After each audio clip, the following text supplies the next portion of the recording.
नमस्कार दोस्तों। अभी तक हमने काफ़ी सारी वैलिडेशंस ऐड की हैं हमारी इस वेबसाइट में, लेकिन जितनी भी वैलिडेशन ऐड की हैं उनमें हम ऐसा एक पॉपअप दिखा रहे थे।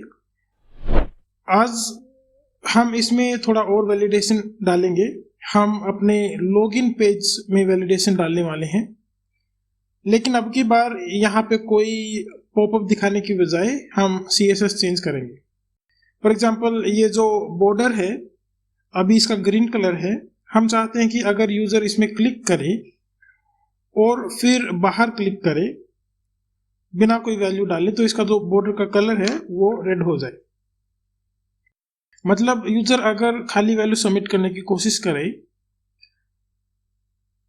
तो ये बॉर्डर रेड कर दे, और अगर फिर बाद में कोई वैल्यू डाले तो फिर से ये ग्रीन कलर का हो जाए। तो आज हम जावास्क्रिप्ट की हेल्प से CSS चेंज करेंगे और सीखने के लिए कि JS का यूज करके हम CSS को कैसे मैनिपुलेट कर सकते हैं। तो उसके लिए अभी हम चलते हैं अपने कोड एडिटर में। तो ये जो पेज है हमारा, ये है index.html। तो index.html हम ओपन कर लेते हैं और जितने भी इनपुट फील्ड्स हैं हम उनमें ID लगा देते हैं। जैसे यूजर नेम, इसकी मैं ID दे रहा हूँ यूजर नेम, और पासवर्ड को भी एक ID देते हैं पासवर्ड। जो बटन है हमारा उसमें हमने ऑलरेडी लॉगिन BTN की ID दी हुई है, तो हम दोबारा नहीं दे रहे, इसकी कोई जरूरत नहीं है। तो तीनों इनपुट्स को हमने ID दे दी है, बटन को भी हम ID दे चुके हैं। तो मैं चाहता हूं कि जैसे ये यहाँ पे फॉर्म है, तो यूजर ने इसके अंदर क्लिक किया तो ये फोकस में है अभी ये फॉर्म। जैसे यूजर्स के बाहर क्लिक करता है तो ये फोकस आउट का इवेंट है, तो हम इस पे एक इवेंट लिसनर ऐड करेंगे। तो ये जो फोकस है, फोकस आउट आज हमने लिसन करना है। तो अंदर क्लिक किया फोकस, बाहर क्लिक किया फोकस आउट। सो हम आज रीड करेंगे फोकस आउट के इवेंट को।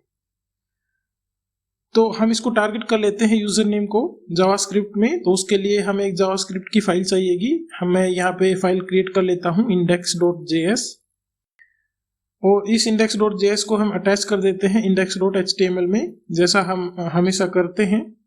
Script source is equal to index.js। File attach होगी। तो अभी हम टारगेट करेंगे हमारे यूजर नेम को और उस पे एक इवेंट लिसनर ऐड करेंगे। document.get element by id username dot add event listener,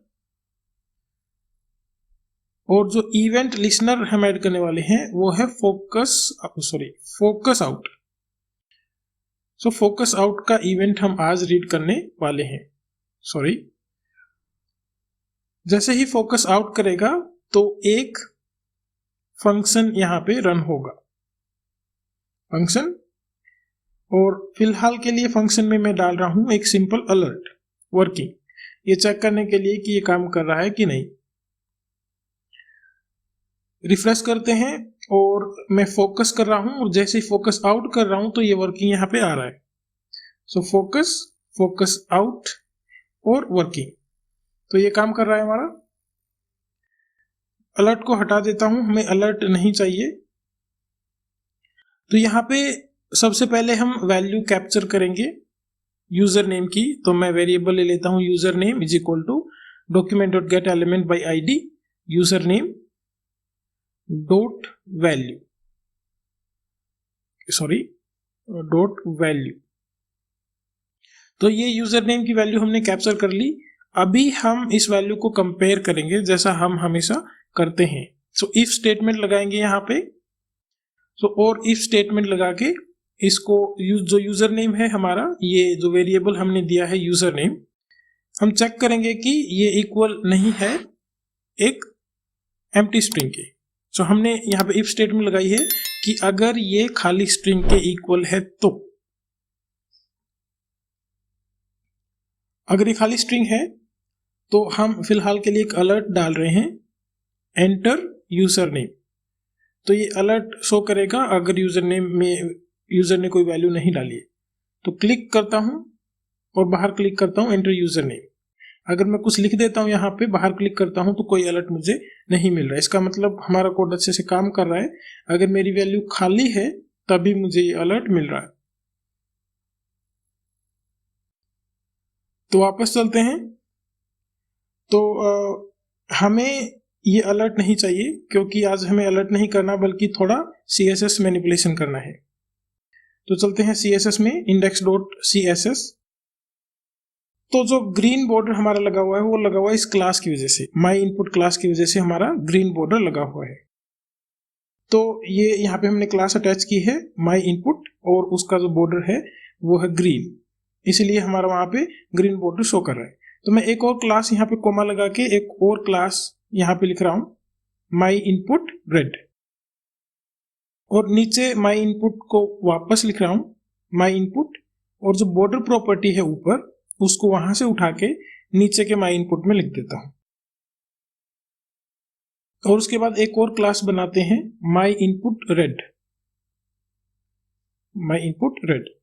इसमें मुझे सेम बॉर्डर चाहिए लेकिन उसका कलर मुझे रेड चाहिए, तो ये मैं पेस्ट कर देता हूं और जो कलर है उसको चेंज करके रेड कर देता हूं। तो अभी हमने किया क्या है, हमने अभी दो क्लास बनाई है, एक क्लास है माई इनपुट और दूसरी है माई इनपुट रेड। सो ये जो कोड है ये इन दोनों क्लास के लिए कॉमन है, कॉमनली काम करेगा। जो माई इनपुट है उसका बॉर्डर हमने कर दिया है ग्रीन, और माई इनपुट रेड का बॉर्डर हमने कर दिया है रेड। तो अगर यूजर माई इनपुट अप्लाई करेगा तो ये कोड अप्लाई होगा प्लस ये वाला बॉर्डर अप्लाई होगा। अगर user my input red apply करेगा तो ये वाला code plus red border apply होगा। आई होप इतना आप समझ गए होंगे। तो अभी हमें करना क्या है, अगर यूजर खाली छोड़ता है तो हमें ये क्लास चेंज करवा देनी है। जो माई इनपुट की क्लास है उसको माई इनपुट रेड कर देना है ताकि बॉर्डर रेड हो जाए। तो जावास्क्रिप्ट की हेल्प से हम ये क्लास चेंज करेंगे। तो मैं इसको हटा देता हूं और हमें क्लास लगानी है यूजर नेम पे। अगर यूजर नेम खाली है तो हमने यूजर नेम की क्लास को चेंज कर देना है। So document dot get element by ID user name dot class name is equal to my input red, कि अगर यूजर ने यूजर नेम की वैल्यू खाली छोड़ी है, यहाँ पे अगर ये खाली है वैल्यू, तो इसकी जो क्लास है वो रेड हो जाएगी। इसका मतलब इसका बॉर्डर जो है वो रेड हो जाएगा। चेक करते हैं काम कर रहा है कि नहीं। जैसे मैं यहाँ पे कोई वैल्यू डाल रहा हूँ और बाहर क्लिक कर रहा हूँ तो कुछ नहीं हो रहा, वैल्यू खाली छोड़ के बाहर क्लिक कर रहा हूँ तो हमारा बॉर्डर रेड हो गया। तो ये अच्छे से हमारा काम कर रहा है। लेकिन इसमें अभी परेशानी ये है कि अगर मैं इसमें कुछ लिख रहा हूँ और बाहर क्लिक कर रहा हूँ तो ये वापस से ग्रीन नहीं हो रहा, तो हम इसको भी चेंज करना है। तो वापस चलते हैं कोड में। तो हम एक और स्टेटमेंट लगा देते हैं एल्स स्टेटमेंट, कि अगर ऊपर की कंडीशन नहीं हुई ट्रू तो हमें क्या करना है। तो अगर यूजर नेम की वैल्यू खाली है तो इनपुट रेड क्लास लग जाएगी। अगर खाली नहीं है एल्स तो जो क्लास है वो चेंज हो जाएगी माई इनपुट, जिसका बॉर्डर जो है वो है ग्रीन। तो माई इनपुट का बॉर्डर ग्रीन है और माई इनपुट रेड का बॉर्डर रेड है। तो ये माई इनपुट हमने वापस से ग्रीन कर दिया अगर यूजर कोई वैल्यू डाल रहा है तब। वापस रिफ्रेश करते हैं और मैं वैल्यू डाल रहा हूँ, कुछ नहीं हो रहा। वैल्यू खाली छोड़ के बाहर क्लिक कर रहा हूँ, रेड क्लास आ गई। वैल्यू डाल के बाहर क्लिक कर रहा हूँ तो वापस ग्रीन हो रहा है। तो हमारा कोड अच्छे से काम कर रहा है। अभी हमें सेम काम पासवर्ड के लिए भी करना है, तो मैं पूरे कोड को कॉपी कर लेता हूँ और नीचे पेस्ट कर देता हूँ। और जितनी भी ID में हमने यूजर नेम लिखा है उसको मैं चेंज कर देता हूँ पासवर्ड से।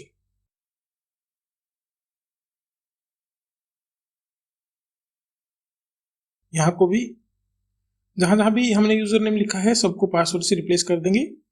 यहाँ पे भी पासवर्ड, और यहाँ पे भी, और फाइनली जो एक और बच गया नीचे पासवर्ड। सो हमने पासवर्ड के लिए भी सेम कोड लिख दिया है। रिफ्रेश करते हैं इसको। तो जैसे ही मैं बाहर क्लिक कर रहा हूँ खाली वैल्यू छोड़ के तो रेड हो रहा है, और लिख के कुछ कर रहा हूँ बाहर तो वापस ग्रीन हो रहा है। तो एक कोड अच्छे से काम कर रहा है। लेकिन परेशानी ये है कि अभी भी जैसे ये खाली छोड़ दिया, एरर आ गया, लेकिन फॉर्म सबमिट हो रहा है। एरर आ गया लेकिन फॉर्म अभी भी सबमिट हो रहा है। तो ये एरर है लेकिन फॉर्म सबमिट हो रहा है, बटन काम कर रहा है। तो मैं चाहता हूं कि अगर कोई भी एरर है इसमें तो ये जो नीचे का बटन है लॉगिन बटन, ये काम ना करे। ये जैसे ये यहाँ पे एरर आ गया और यहाँ पे भी एरर आ गया, तो ये लॉगिन बटन डिसेबल हो जाए। कोई भी एरर है तो ये लॉगिन बटन काम नहीं करना चाहिए। तो उसके लिए हमें थोड़ा लॉगिन बटन में चेंज करना होगा। अगर यूजर नेम की वैल्यू एम्प्टी है तो हमें एक काम तो करना है कि क्लास चेंज करनी है रेड। दूसरा काम अभी हम करेंगे, यहाँ पे बटन को ले लेंगे गेट एलिमेंट बाय आईडी, और जो बटन को हमने आईडी दी हुई है वो है लॉगिन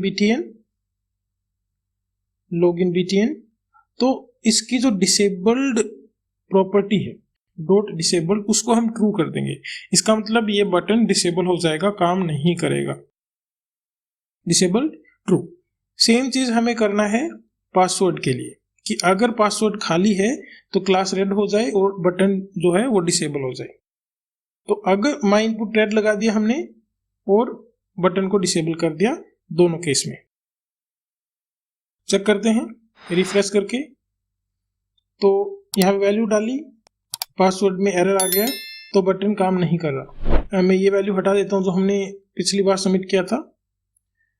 तो अभी यहाँ पे एक एरर आ गया, पासवर्ड में वैल्यू डाल रहा हूँ तो एरर है, तो बटन काम नहीं कर रहा, लॉगिन बटन डिसेबल हो चुका है। एरर हट गया, पासवर्ड में एरर है तो भी ये काम नहीं कर रहा। लेकिन अभी एक और दिक्कत है कि अगर एरर हटा दिया हमने फिर भी बटन काम नहीं कर रहा। एरर दोनों हट गए लेकिन बटन काम नहीं कर रहा, तो उसको ठीक करते हैं हम। जो बटन की प्रॉपर्टी हमने डिसेबल की थी वो एल्स स्टेटमेंट में वापस से अनेबल कर देंगे कि अगर हमारी क्लास ग्रीन है तो डिसेबल्ड फॉल्स हो जाए। तो यहां पे भी डिसेबल्ड फॉल्स, फॉल्स। ऑलराइट, तो हमने यहाँ पे किया क्या है कि अगर यूजर नेम की वैल्यू खाली है तो सबसे पहले हम इनपुट रेड क्लास लगा देंगे और बटन को डिसेबल कर देंगे। लेकिन अगर वैल्यू खाली नहीं है, ये कंडीशन नहीं है और वैल्यू में कुछ डाला है, तो हम ग्रीन क्लास लगा देंगे और बटन को अनेबल कर देंगे और डिसेबल को फॉल्स कर देंगे। सेम चीज हमने पासवर्ड के केस में भी कर दिया है, दोनों केस में हमने कर दिया है, यहां पे भी। तो इसको चेक करते हैं। तो जैसे ही मैंने कोई वैल्यू डाली और पासवर्ड में एरर आ गया तो बटन काम नहीं कर रहा, और पासवर्ड का एरर हट गया तो बटन काम कर रहा है। इसको मैं हटा देता हूं, वापस ट्राई करता हूं।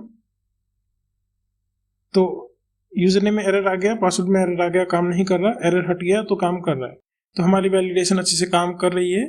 तो हम अगली वीडियोस में कुछ और जावास्क्रिप्ट की हेल्प से वैलिडेशंस और मैनिपुलेशंस ऐड करेंगे। तब तक के लिए धन्यवाद।